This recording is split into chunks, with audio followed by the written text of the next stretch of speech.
नमस्कार, मी सरिता कौशिक. झिरो आवरच्या अत्यंत महत्त्वाच्या भागात आपलं स्वागत. महाराष्ट्रासमोर आज सर्वात मोठा प्रश्न कोणता असा प्रश्न विचारला तर कदाचित बहुतांश जणांचं एकच उत्तर येईल, ते म्हणजे मराठा आरक्षण आणि त्यावरून सुरू झालेला संघर्ष.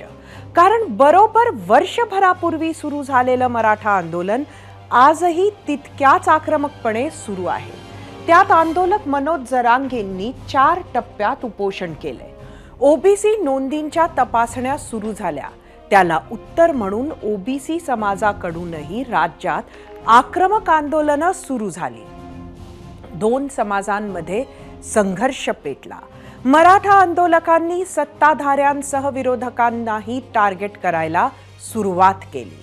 प्रत्येक नेत्यानं मराठा आरक्षणावरची आपापली भूमिका स्पष्ट करावी असं म्हणत उद्धव ठाकरेंचा मातोश्री बंगला, शरद पवारांचं पुण्यातील घरावर मराठा ठोक मोर्चाचे कार्यकर्ते धडकले.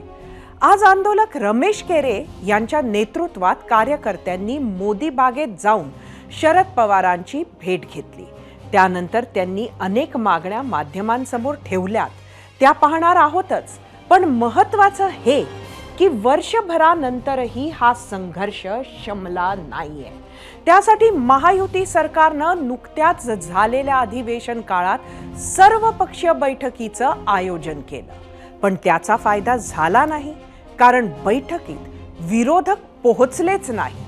सर्वपक्षीय बैठकीला विरोधकांनी शरद पवारांच्या सांगण्यावरून दांडी मारली असा आरोप झाला. आणि आज मात्र त्या शरद पवारांनी सर्वपक्षीय बैठक घ्या अशी सूचना एक पत्र परिषद घेऊन मुख्यमंत्र्यांना केली आहे. पाहूयात. मुख्यमंत्र्यांनी सर्वपक्षीय बैठक बोलवली. त्या बैठकीमध्ये राज्याचे त्यांना योग्य वाटतात त्या लोकांना निमंत्रित करावं आणि विरोधी पक्षाच्या वतीनं आम्ही त्या ठिकाणी हजर राहू आणि आमची भूमिका सरकारची राहील. श्री दरांडे यांनाही निमंत्रित करावं.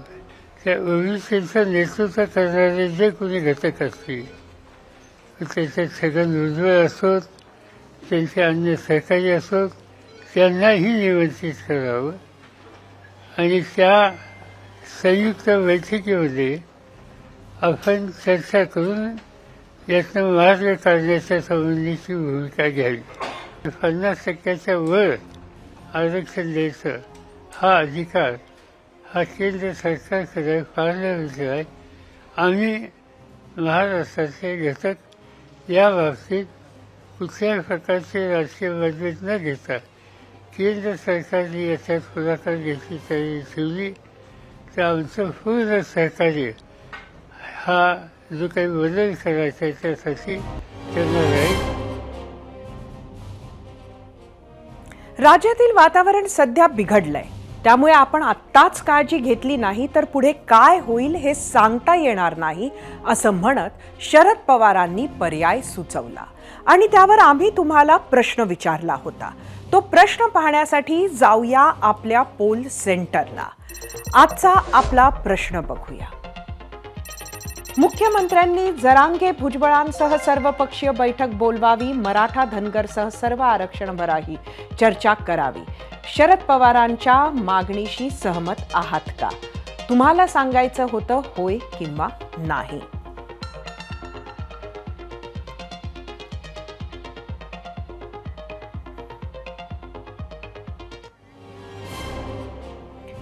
मागच्या सर्वपक्षीय बैठकीला विरोधकांच्या गैरहजेरीला खुद्द शरद पवारच जबाबदार आहेत असा आरोप झाला होता. आणि आता तेच शरद पवार जर पुढे येऊन सर्वपक्षीय बैठकीचं आयोजन करा असं म्हणत असतील तर त्यावर महायुतीतून प्रतिक्रिया येणार हे निश्चितच होतं. तसंच झालं. मुख्यमंत्री एकनाथ शिंदेंनीच सगळ्यात पहिला पलटवार केला. मागच्या बैठकीचं उदाहरण देत महाराष्ट्रासाठी ही बैठक किती महत्त्वाची आहे असं वक्तव्यही केलं. सर्वपक्षीय बैठक आम्ही बोलावली होती त्या बैठकीमध्ये संध्याकाळपर्यंत येणार सगळे म्हणाले, परंतु आले नाहीत। आणि या दुर्दैवाने या बाबतीमध्ये हे राज्यामध्ये जे काही दोन समाजामध्ये जो संघर्ष सुरू आहे हा थांबला पाहिजे। पवारसाहेब मला भेटले त्यावेळेस देखील पवारसाहेबांना मी हेच सांगितलं की असं कधीही आपल्या राज्यामध्ये पाहायला मिळालं नव्हतं। पवारसाहेबांची माझी चर्चा झाली आहे। हा जो हे सगळं शांत करण्यासाठी या राज्यातले सर्व जाती धर्माचे लोक गुण्यागोविंदाने राहण्यासाठी जे काय करावं लागेल ते आम्ही करू।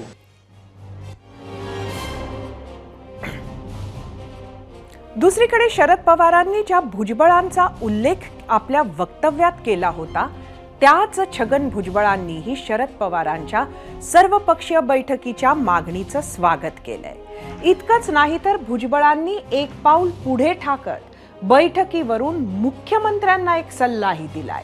कोणता तोही ऐका।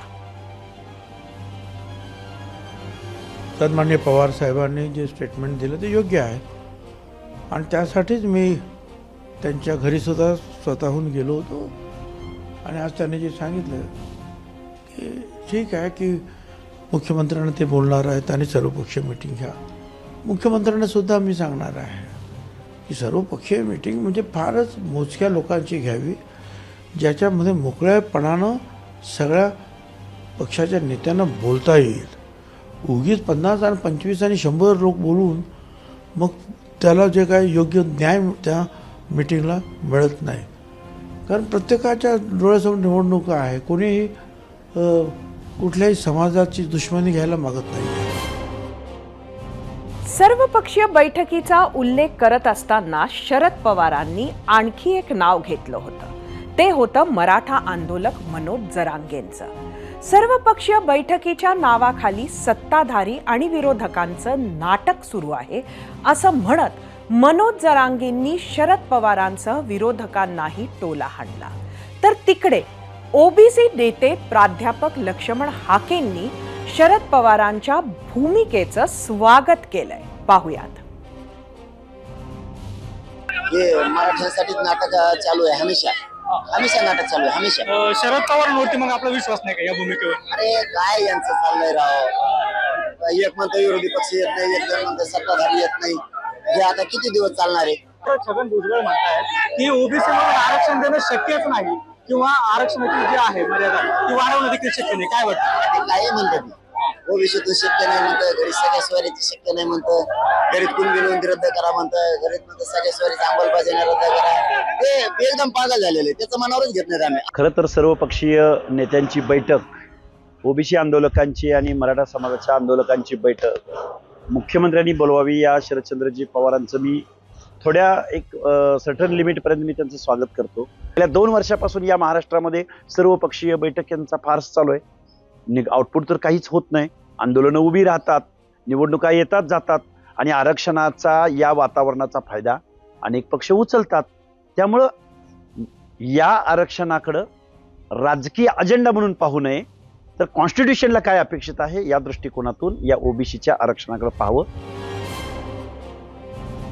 मुख्यमंत्र्यांचं उत्तर, त्यानंतर भुजबळांचा सल्ला, दोन्ही आंदोलकांची प्रतिक्रिया पाहता महाराष्ट्रात लवकरच सर्वपक्षीय बैठक होईल आणि त्यात सर्व आरक्षण प्रश्नावर प्रत्येक पक्षाची एक स्पष्ट भूमिका तरी पुढे येईल। आता पुन्हा एकदा पुण्यात जाऊयात। जसं मी सुरुवातीलाच म्हणाले की रमेश केरे पाटलांच्या नेतृत्वात मराठा ठोक क्रांती मोर्चानं नेत्यांची घरं गाठायला सुरुवात केली। जबाब दो असं म्हणत नेत्यांच्या घरासमोर आंदोलनं केली। त्यातच त्यांनी आज शरद पवारांची भेट घेतली। त्यानंतर नेते रमेश केरे पाटील यांनी बैठकीत कोणती मागणी केली आहे हे माध्यमांसमोर सांगितलं, ते पाहूयात। पवार साहेबांनी या ठिकाणी त्यांच्या पक्षाची भूमिका या ठिकाणी स्पष्ट केली। त्यांनी सांगितलं की ओबीसी बांधवांच्या आरक्षणाला धक्का न लागता मराठा समाजाला आरक्षण द्यावं, आमच्या आरक्षणाला त्यात पाठिंबा राहील। पण पवार साहेबांनी या ठिकाणी स्पष्ट सांगितलं की मराठा समाजाला जर ओबीसी मधून आरक्षण भेटत असेल तर बाकीचा समाज या ठिकाणी नाराज होईल। तुम्हाला मी सांगू इच्छितो की मराठा क्रांती ठोक मोर्चानं जी मोहीम हातामध्ये घेतली होती त्या मोहिमेच्या माध्यमातून आज आमचं आंदोलन या ठिकाणी समाप्त झालेलं आहे। आता एकीकडे केरे पाटील बाहेर आले आणि म्हणाले की शरद पवारांचे म्हणणे आहे की ओबीसीतून मराठा आरक्षण देता येणार नाही. पण अगदी थोड्याच वेळात पत्र परिषदेत शरद पवारांनी मात्र केरे पाटलांशी या विषयावर चर्चाच झाली नसल्याचं स्पष्ट सांगितलं. मुंबई पुण्यात मराठा ठोक क्रांती मोर्चाचे कार्यकर्ते नेते मंत्र्यांचे दरवाजे ठोठावत असताना मराठा आंदोलक मनोज जरांगे आता थेट निवडणुकीच्या रिंगणात उतरून लढा देण्यासाठी सज्ज झाले आहेत. बैठका सुरू असून दौरेही जोरात सुरू आहेत. तब्येत बरी नसल्यामुळे रात्रभर पुण्यात उपचार घेतल्यानंतर जरांगे पाटील आज नगरच्या शांतता रॅलीत सहभागी झाले होते. दरम्यान एबीपी माझाच्या प्रतिनिधींनी जेव्हा निवडणूक लढवण्यासंदर्भात त्यांना प्रश्न विचारला तेव्हा जरांगे नेमके काय म्हणाले पाहूयात. विधानसभा लढाईच्या तुम्ही तयारीत आहात, काय नेमकी तयारी केली आता?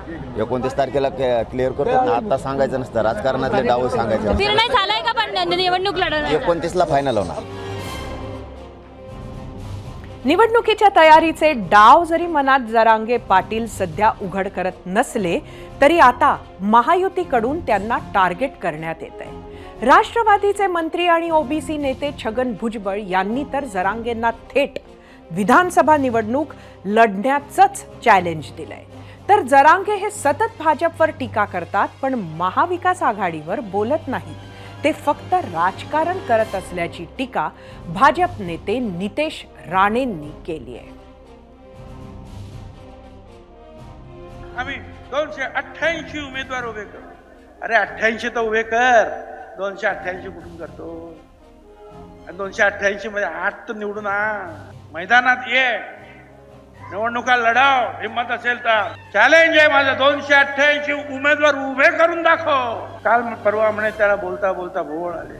आम्ही सांगू परमेश्वरा त्यांना मोठं आयुष्य दे आणि बुद्धी सुद्धा दे, प्लीज प्लीज. मराठा आरक्षणावरून सुरू झालेलं आंदोलन मराठा समाजावरून आता पाडापाडीवर गेलेलं आहे. हे मराठा समाजाला पण मान्य नाही. समाजाचा तुम्ही अगर नेतृत्व करायला प्रयत्न करत असाल तर समाजाबद्दल बोला ना, राजकारण कशाला करता? निवडणुका कशाला पाहिजेत तुम्हाला? राजकारणाची भाषा कराल तर राजकारण आणि निवडणुकीच्याच माध्यमातून उत्तर दिलं जाईल, हे लक्षात ठेवा. वर्षभरापासून राज्यात धुमसत असलेला मराठा आणि ओबीसी आरक्षणाचा तिढा, त्यातच आता येऊ घातलेली विधानसभा निवडणूक. गेल्या खेपेला ह्या आणि इतर अनेक विषयांमुळे फटका बसला असे वाटत असताना सगळेच पक्ष सावध झाले. सगळेच लवकरात लवकर जागा वाटप पूर्ण करून उमेदवार घोषित कसे करता येतील या कामाला लागले. आणि त्यातच आज दोन्ही बाजूनं मोठी माहिती पुढे आली आहे. एकीकडे मंत्री उदय सामंत यांनी तिकीट वाटपाची चर्चा सुरू झाल्याचं मान्य करत 20 ऑगस्ट पासून महायुती कोल्हापुरातून प्रचाराचा नारळ फोडणार असल्याची माहिती दिली. तर दुसरीकडे 8 ते 10 दिवसात महाविकास आघाडीचे जागा वाटप पूर्ण होणार असल्याची माहिती सुप्रिया सुळेंनी दिली. 20 तारखेपासून एक आमची महायुतीची देखील फार मोठी यात्रा कोल्हापूरमधून सुरुवात होणार आहे. त्याच्यामध्ये तिकीट जाहीर झालेलं आहे, त्याच्याबद्दलची नेते मंडळींची चर्चा झालेली असेल. पण हे सगळं करत असताना तिकीट वाटपाची चर्चा मात्र सुरू झालेली हे नक्की आहे. 3 दिवसापूर्वी रात्री हे तिन्ही नेते वर्षा बंगल्यावर या संदर्भामध्ये चर्चेसाठी बसलेले होते. हाँ बिल्कुल, बोले 8-10 दिन में हमारा सीट शेयरिंग अनाउंस हो जाएगा. राज्यात महायुतीची यात्रा निघण्याआधी आता भाजपनेही निवडणुकीसाठी कंबर कचली आहे.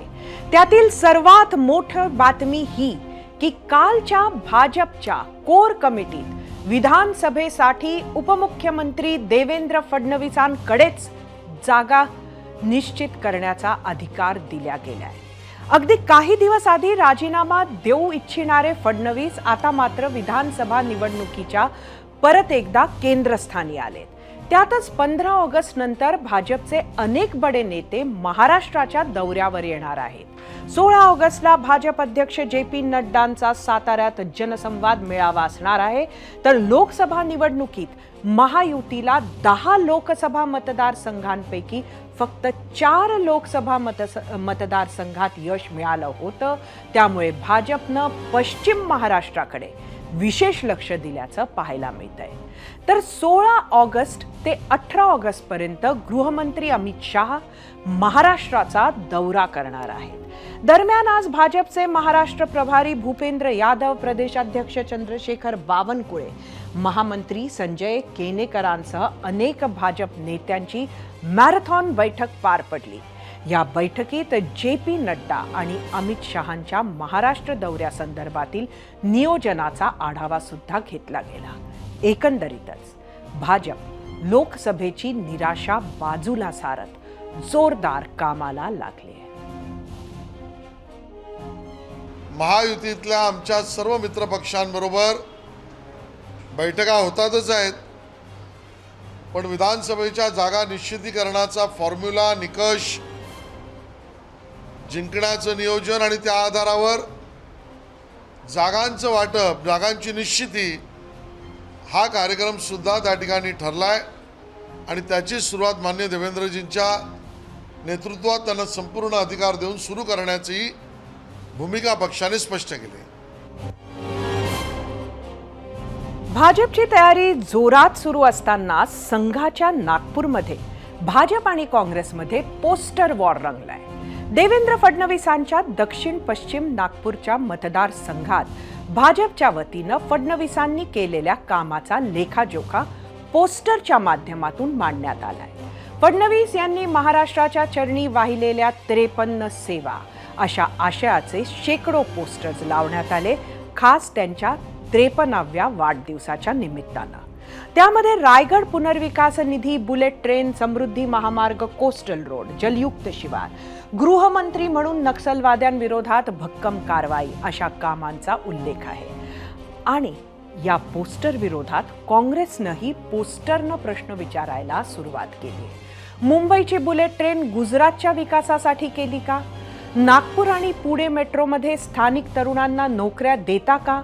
जलयुक्त शिवार नव्हे, जलयुक्त शहर अशी पोस्टर्स लावून टीका केली आहे. तसंच काही ठिकाणी भाजपची पोस्टर्स देखील फाडण्यात आली.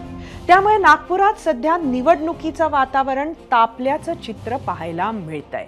तर आजचा आपला प्रश्न होता त्या मुद्द्यावर ज्यावरून राज्याचे राजकारण तापलंय. बघूया त्यावरील तुमच्या प्रतिक्रिया आपल्या मीडिया सेंटरला. पहिले आपण बघूया आजचा आपला प्रश्न परत एकदा. मुख्यमंत्र्यांनी जरांगे भुजबळांसह सर्वपक्षीय बैठक बोलवावी. मराठा, धनगर, मुस्लिमसह सर्व आरक्षणांच्या मागण्यांवर चर्चा करावी. शरद पवारांच्या या मागणीशी सहमत आहात का? तुम्हाला सांगायचं होतं होय किंवा नाही. बघूया सोशल मीडियावरच्या प्रतिक्रिया. एक्सवरून पहिली प्रतिक्रिया वैभव यांची. द्वेषाचे राजकारण न करता चर्चेतून मार्ग काढावा. सर्वांना विचारात घेऊन मार्ग काढला तर समाजात लागलेली जातीयतेची कीड संपेल. एक्सवरूनच महारुद्र माने. नुसती चर्चा नाही तर कायमचा मार्ग काढावा.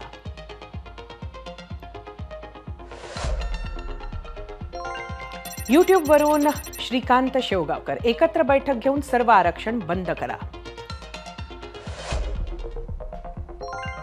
यूट्यूबवरूनच सुभाष सानप. शरद पवारांनी आधी आरक्षणावरची भूमिका स्पष्ट करावी, नुसतं गोलमोल उत्तर काय देता. यूट्यूबवरूनच जयसिंग पाटील. जबाबदारी झटकण्याचा प्रकार आहे, स्वतः काही निर्णय घ्यायचा नाही. यूट्यूबवरूनच निर्भय काणेकर. विषय मराठा आरक्षणाचा आहे, मग बैठकीला इतर कशाला हवे. फेसबुकवरून अवधूत पवार. हा वाद वाढवायचा प्रयत्न आहे, मिटवायचा नाही. फेसबुकवरूनच मनोज भोसले. आपण मुख्यमंत्री होते तेव्हा अशी बैठक घेऊन आरक्षण का नाही दिले. फेसबुकवरून बालाजी घुले. सर्वांचीच आरक्षण रद्द करून टाका आणि फक्त आर्थिक निकषावर आरक्षण ठेवा, सर्व भांडण बंद होतील. फेसबुकवरूनच सोमनाथ मोरे. पवार साहेब, मराठा विषय असताना मध्येच इतर जातींची नावं घ्यायची गरज नाही, खेळी करत आहात आपण. इंस्टाग्रामवरून प्रवीण गावाले, निवडणूक होईपर्यंत आता असाच खेळ चालणार आहे. इंस्टाग्रामवरून आदित्य देशमुख, लिंगायत समाजाला आरक्षणाची गरज नाही आणि इतर समाजांना आरक्षणाच्या शर्यती तोडून महाराष्ट्राची अजून वाट लावू नका. इंस्टाग्रामवरून विष्णू सावसे, यातून काही आरक्षणाचा तिढा सुटेल असं वाटत नाही.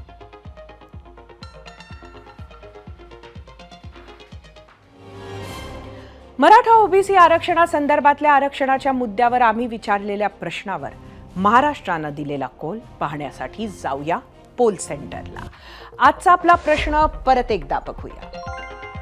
मुख्यमंत्र्यांनी जरांगे भुजबळांसह सर्वपक्षीय बैठक बोलवावी, मराठा, धनगर, मुस्लिम असं सर्व आरक्षणावर चर्चा करावी. शरद पवारांच्या मागणीशी सहमत आहात का? एकूण 44,000 मतं युट्यूबवर. 79% होय म्हटलं, 21% नाही. इंस्टाग्रामवर एकूण 2,000 मतं.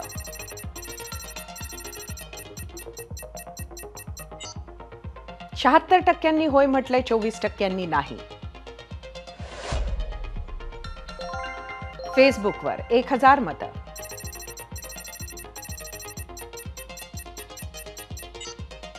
एकूण 70% होय म्हटलंय, 31% नाही. बघूया आता एक्सचा कौल. एकूण 70% परत एकदा होय, 31% परत एकदा नाही.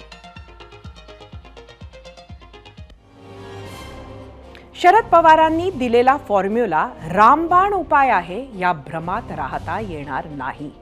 सर्व पक्षीयांची बैठक घेऊन हा प्रश्न सुटला असता तर त्यासाठी 40 वर्ष थांबायची वेळच आली नसती.